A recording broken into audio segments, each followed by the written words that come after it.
আসসালামু আলাইকুম, কেমন আছেন সবাই?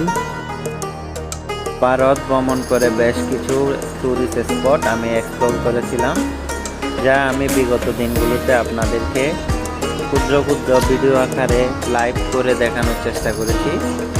তারই ধারাবাহিকতায় আমার আজকের ভ্রমণের বিষয় হচ্ছে দিল্লি জামে মসজিদ, যেটি মুঘল স্থাপনার অন্যতম একটি নিদর্শন।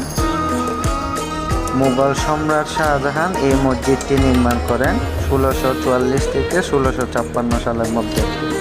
এই মসজিদটি নির্মাণে তুর্কি, ফরাসি, আরবি এবং ইউরোপের অন্যান্য দেশের শ্রমিকগণ কাজ করেছেন।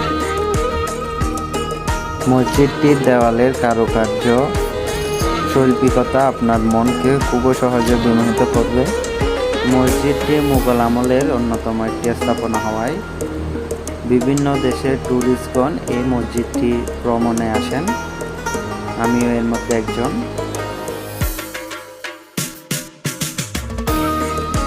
মসজিদটি আমার হোটেলের পাশে হওয়ায় আমি একবার জুমার নামাজ পড়ার সুযোগ পেয়েছিলাম। অসংখ্য মানুষের এখানে সমাগম হয় মসজিদটিতে জুমার নামাজ আদায় করার জন্য।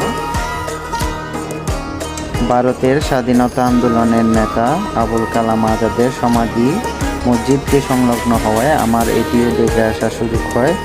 আজকে আপনাদের সাথে এইটুকুই ছিল।